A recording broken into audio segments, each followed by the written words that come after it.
आज की इस वीडियो में बहुत सारे इंपॉर्टेंट इश्यूज पर बात करेंगे। तो अगर अभी तक आपने मेरा चैनल सब्सक्राइब नहीं किया है तो kindly subscribe to the channel. आज हम बात करेंगे कि चौथा टेस्ट साइकिल शुरू हो रहा है। पाकिस्तान से हमें क्या एक्सपेक्टेशन रखनी चाहिए। India wanted to host WTC final, लेकिन आने वाले कुछ सालों में ये पॉसिबल होता दिखाई नहीं दे रहा। टेम्बा बवूमा का एक स्टेटमेंट वायरल हो रहा है जिसकी वजह से लोग क्रिटिसाइज कर रहे हैं ऑस्ट्रेलिया पर। और पाकिस्तान जो ये जुम्मे के जुम्मे अपने फॉरेन कोचेस बदलता है, इससे हमारी इमेज बड़ी खराब जा रही है दुनिया के सामने। This is Najeeb Al Hasnain honestly speaking. सबसे पहले बात कर लेते हैं कि पाकिस्तान जो फॉरेन कोचेस को मिन्नतें करके बुलाता है और उसके बाद उनके लिए ऐसा माहौल क्रिएट करता है कि या तो वो खुद छोड़ के चले जाते हैं या उनको निकाल दिया जाता है। तो ये मैं हमेशा कहता हूँ पाकिस्तान क्रिकेट की कोई अच्छी एडवर्टाइजिंग नहीं है। अभी हम अगर बात कर लेते हैं गैरी कर्स्टन की, तो वो इंटरनेशनल क्रिकेट के लिए कोई छोटा नाम नहीं है। उनका वसी तजुर्बा है, उनकी बात की एक अहमियत है। उन्होंने 28 साल बाद इंडिया को वर्ल्ड कप चैंपियन बनाया था।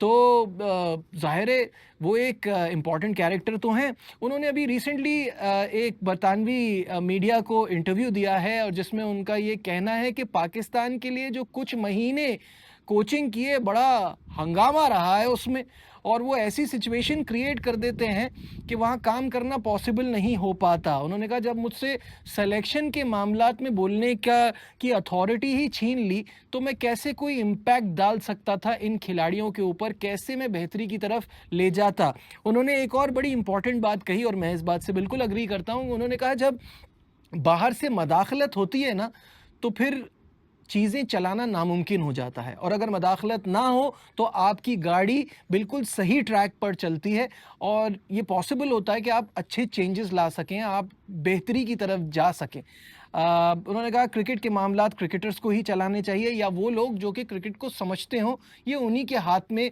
होना चाहिए। साथ साथ उन्होंने कहा कि I am not saying never, but जब भी मुझे मौका मिलेगा मैं ज़रूर जाऊंगा पाकिस्तान और वहाँ मैं कोचिंग के काम करूंगा। ये एजेंडों से निमटने के लिए मैं बहुत बूढ़ा हो चुका हूँ, ये मैं करने नहीं जाऊंगा। मैं सही सिनेरियो में जाऊंगा और अगर मेरी ज़रूरत होगी तो मैं वहाँ कोचिंग के लिए जाऊंगा। उन्होंने कहा पाकिस्तानी प्लेयर्स बड़े टैलेंटेड होते हैं लेकिन दुनिया के बाकी प्लेयर से बहुत ज़्यादा उनके ऊपर प्रेशर होता है परफॉर्मेंस का, और इसी वजह से जो है वो कभी कभार उसमें फेल हो जाते हैं या वो पीछे चले जाते हैं, उनकी परफॉर्मेंस नहीं आ पा रही होती because of that pressure. Gary Kirsten ने अप्रैल 2024 में वाइट बॉल का के लिए मुआहदा किया था पाकिस्तान क्रिकेट के साथ, और ये 2 साल का मुआहदा था, लेकिन जो सिनेरियो क्रिएट हुआ उनके लिए वो 6 महीने में ही चलते बने। तो ये उनका एक इंटरव्यू था जिसमें उन्होंने ये सारी बातें की और बहुत सारी चीज़ों से मैं अग्री भी करता हूँ। आप ये गैरी कर्स्टन की जो बातें हैं उनके हवाले से क्या सोचते हैं, कमेंट्स में मुझे ज़रूर बताइएगा। मूविंग ऑन, अब बात करते हैं चोकर से चैंपियन बनने का। जनूबी अफ्रीका का सफ़र ख़त्म हुआ और साथ में ये जो थर्ड साइकिल थी टेस्ट चैंपियनशिप की वो भी अपने इख्तिताम को पहुंची। पाकिस्तान का जो मुहिम का आगाज़ है वो अभी थोड़ा टाइम है उसमें, क्योंकि अभी हमारी कोई रेड बॉल क्रिकेट है नहीं, लेकिन अक्टूबर में शुरू होगा जनूबी अफ्रीका की सीरीज़ के साथ। और यहाँ पाकिस्तान टीम के लिए ना बहुत सारे लोग कुछ एक्स्ट्रा ऑर्डिनरी एक्सपेक्टेशन लगा कर बैठे हुए हैं, क्योंकि कल मैं देख रहा था 2-3 जगह पे जब ये हमारा जो ये साइकिल के हमारे मैचेस और हमारी सीरीज़ आ रही थी तो लिखा हुआ था कि पाकिस्तान के पास गोल्डन अपॉर्चुनिटी है फाइनल में पहुंचने की। आखिरी फिनिश किया है आपने, औकात क्या है हमारी इस वक्त कि हम इतनी बड़ी बड़ी बातें करें। तो इससे पहले कि हम कोई अपना ओपिनियन फॉर्म करें, 2025 से 27 की साइकिल में पाकिस्तान ने किससे कहां कहां और कितने मैचेस खेलने, पहले उस पर एक नज़र डाल लेते हैं। आपके सामने स्क्रीन पर भी आ जाएगा और मैं भी आपको बताता जाता हूं साथ साथ कि हमारी जो साइकिल है उसकी शुरुआत हो रही है अक्टूबर 2025 में, यानी अब से कुछ महीने बाद, जब हम जनूबी अफ्रीका के खिलाफ घर में 2 टेस्ट मैच की सीरीज खेलेंगे।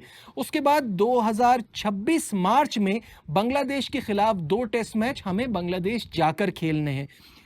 वेस्ट इंडीज़ जुलाई 2026 में 2 टेस्ट मैच की सीरीज़ है, वेस्ट इंडीज़ जाकर खेलनी है, ये हमारी अवे सीरीज़ है।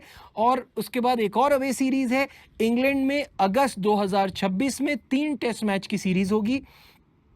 श्रीलंका नवंबर 2026 में 2 टेस्ट मैच के लिए पाकिस्तान आएगी, और फिर न्यूजीलैंड मार्च 2027 में यानी मार्च 2027 में 2 टेस्ट मैच खेलने के लिए पाकिस्तान आएगी।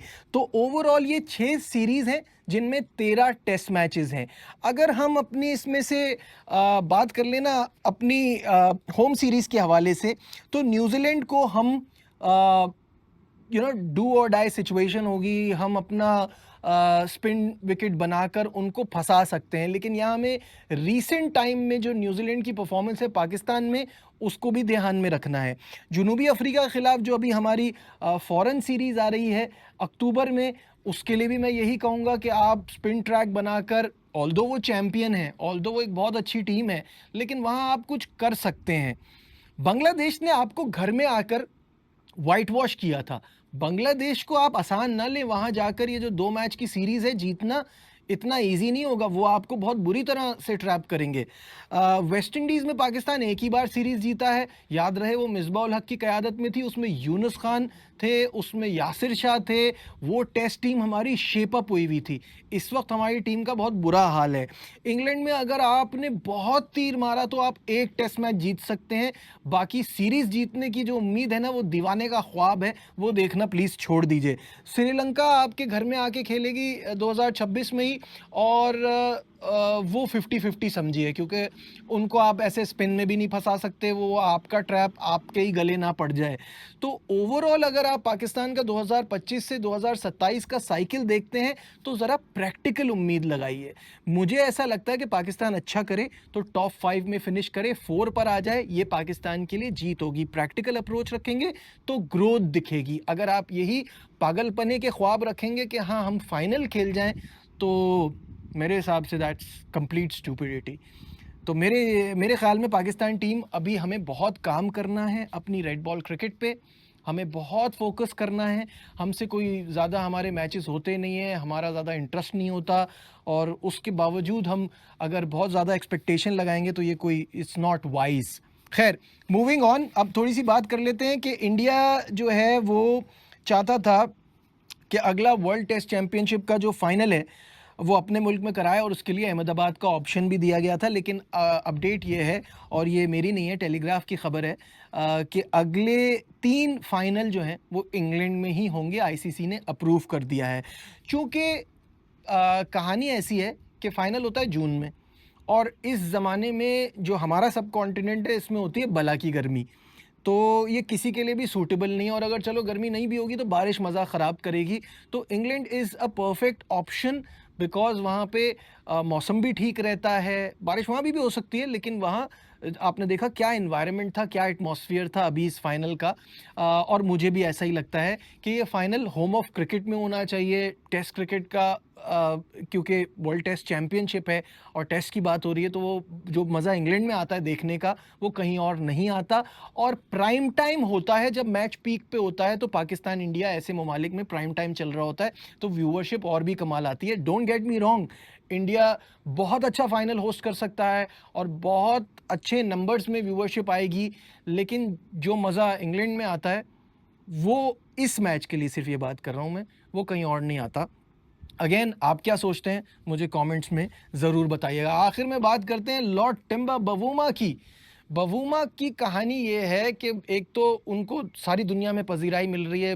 कल भी जब वीडियो बनाई थी लास्ट, उसमें मैंने यही कहा था कि दुनिया में बड़े बड़े नाम आए, साउथ अफ्रीकन क्रिकेटर्स आए, कोई उनके लिए अचीव नहीं कर पाया जो छोटा सा टिम्बा बवूमा कर पाया, और उनको सब सराह रहे हैं।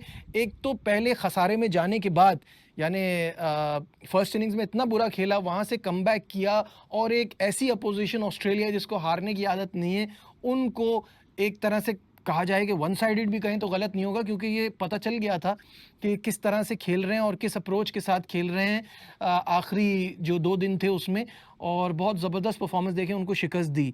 बट बवूमा का एक जगह एक बयान आया जो सोशल मीडिया पे बड़ा वायरल हो रहा है। उसमें ये कहा कि जब मैं और माकरम जिस टाइम पे खेल रहे थे, तो उस वक्त हमें चोकर चोकर की आवाज़ें आ रही थी, और हमें बहुत ज़्यादा परेशान किया जा रहा था और अंडर प्रेशर लाया जा रहा था। तो इस पे लोग बहुत ज़्यादा ऑस्ट्रेलिया को उड़ा रहे हैं। बात यह है कि वर्ल्ड टेस्ट चैंपियनशिप का final is on the line. Australia अपनी फियर्स अप्रोच के लिए मशहूर है, अपने माइंडसेट के लिए माना जाता है, and sledging is part and parcel of their cricket. आप क्या समझते हैं कि इतने 2 साल की मेहनत लगी हुई है और मैच हाथ से जा रहा है तो वो मीठी मीठी बातें तो करेंगे नहीं, वो स्लेजिंग ही करेंगे। जो वो करते हैं, जिसके लिए वो मशहूर हैं, तो उसके बावजूद हराया, तो ये आपकी एक अचीवमेंट है और इसके लिए सारी दुनिया आपको सराह रही है। लेकिन ये बात कहना कि वो हमारे साथ बहुत गलत कर रहे थे और इस पे लोगों का ऑस्ट्रेलिया को उड़ाना, ये मुझे कुछ समझ नहीं आ रहा। आप अपने थॉट ज़रूर बताइएगा और दोबारा कहूँगा, अगर चैनल सब्सक्राइब नहीं किया है तो काइंडली डू दैट। देखते रहिए Najibul Hasnain honestly speaking. Bye.